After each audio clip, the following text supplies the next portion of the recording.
Alrighty, what is up guys, and welcome to this training around closing. I have had a lot of you reach out to me as of late asking, Colter, what are some of your tips that you have around closing? And so I wanted to do a training video and share a few things with you guys that have helped me as a team member average 232 life insurance applications every year with over $100,000 in annual premium, and specifically tips around closing the sale. And so today we are going to talk about closing. Closing, I think that sometimes we think that closing happens at the very end of the conversation, right? And although we're right, I think sometimes we don't think about upstream everything that we can do that will actually set ourselves up for the close. I don't feel that closing is just happening at the end. I think it's happening throughout the duration of the conversation. Honestly, even during our pivot, right? When we first bring up the life insurance policy or the disability policy, umbrella policy, I believe that it starts all the way back up at the pivot. And quite honestly, if we aren't pivoting super effectively, it could be affecting our closes, right? That no matter how good we are at closing, because of how we're pivoting, it's really not setting us up really well for the close. And we're getting people to tell us, what, Colter, I need to think about it.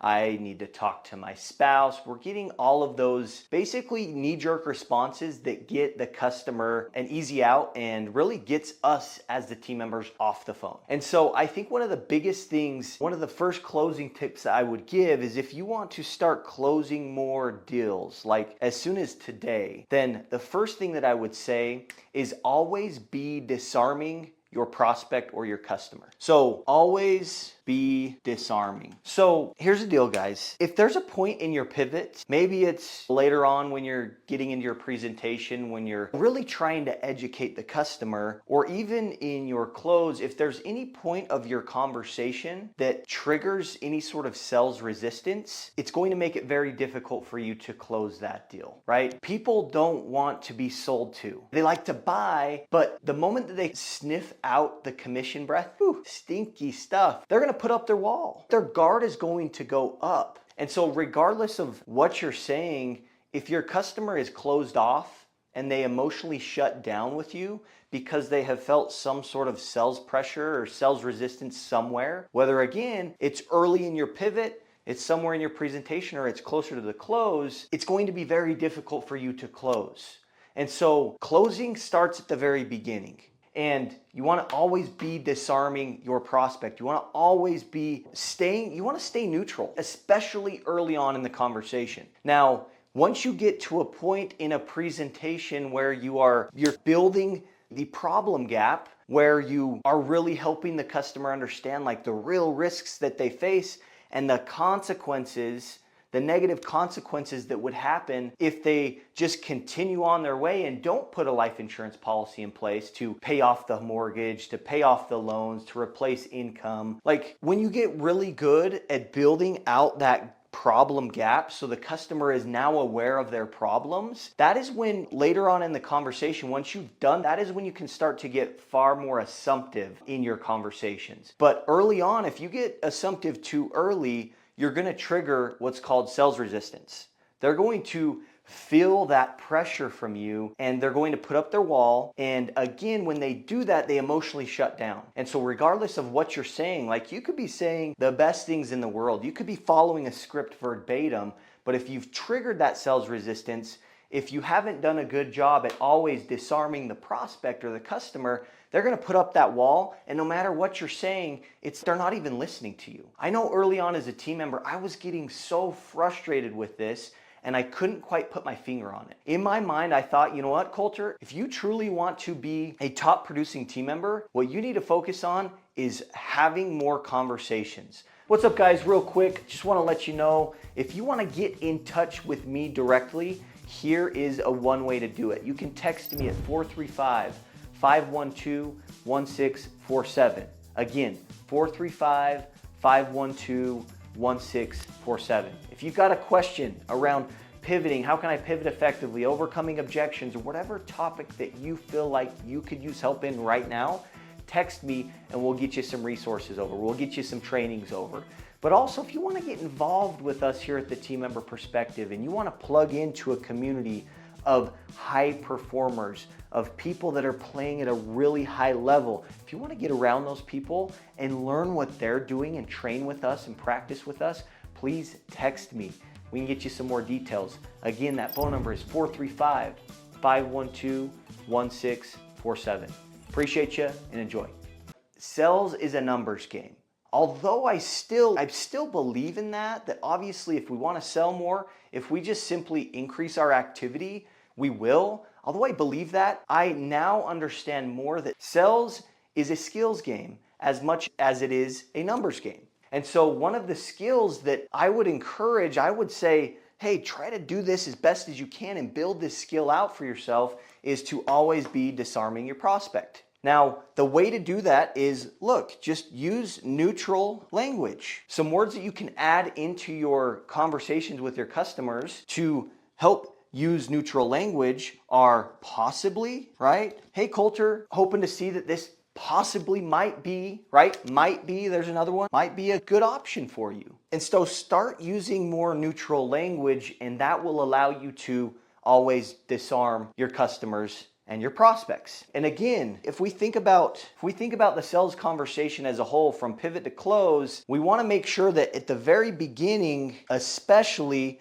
we're using very neutral language. Now we'll get to a point when we're maybe in a sales presentation where it's like the customer's guard is down because we're using this neutral language, and now we're at a point where we can actually build out that problem gap and help the customer understand, first understand that there are problems that they currently have that they maybe didn't even know about. Once we get them to that point and we start to build out that problem gap and the customer is understanding what problems we have, that's when we can become far more assumptive with our language. Towards the end of the conversation, when we know that we've done a good enough job at building that problem gap out. Because here's the deal, guys. I want to ask a series of questions, and I want you to really think about this and think about where you're at with this. I believe that what we do in sales, if you're in a sales position and you're a team member listening to this, or maybe you're an agent and you want to help your sales team get to that next level,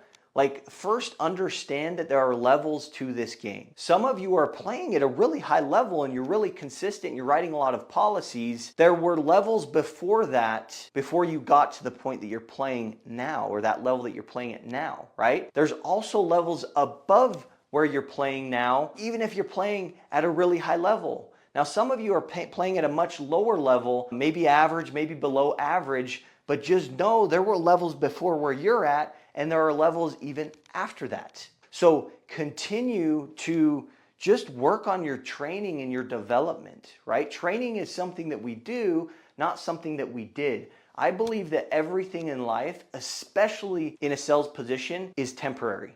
Nothing is permanent. And so if we get to a point where we get lax with our training, we get lax with our schedule, and we think, you know what, I'm crushing it. I'm already writing 10 life apps a month and doing really well with premium.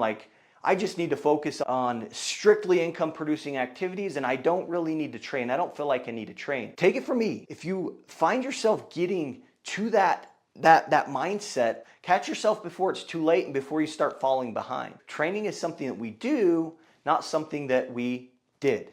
And work on this. Work on always be disarming your customers, right? Because the deal is, guys, is people don't want to be sold to. And I think you would agree with me there. Think about yourself. Imagine going into Buckle, right?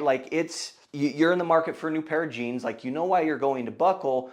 But the moment that you walk into the store, that retail person on you, and they say, hey, how's it going? How can I help you today? Even though you know why you're going there, you're going to look for jeans, you still tell them, oh, I'm just looking. I'm just browsing. Why do you do that? Why do we do that? Guys, it's simple. We don't want to be sold. We do like to buy, but we do not like to be sold. And so if you want to start closing more deals as soon as today, you can start working on disarming your prospect from pivot to close throughout the duration of your conversation. And if there's any time where you feel like maybe you're starting to be a little desperate in your communication, just recognize and just step back a little bit. And one way, again, that we can do that is using this neutral language. And again, early in your conversation, before you've actually built value, built this problem gap, and helped the customer understand their current situation and understand the current problems that they are facing, whether they realized it or not before they started talking to you, until you get to that point where you've built out that problem gap and built value, use neutral language. But again, once you've gotten good and you've built that out and you're like both the customer and I both know that this is a solution to a problem that they have, and the customer understands and was able to emotionally feel the potential negative consequences of just doing nothing, then we can start being more assumptive in our language. But again, if we get too assumptive early on in this phone call or this conversation with our customers, sales resistance is triggered. And it becomes very hard to get to a place where you can actually close the deal, and you end up getting all the objections that you guys have heard, which is really just an easy knee-jerk response, an easy way to get you off the phone. So always be disarming your customers and your prospects if you want to be closing more policies.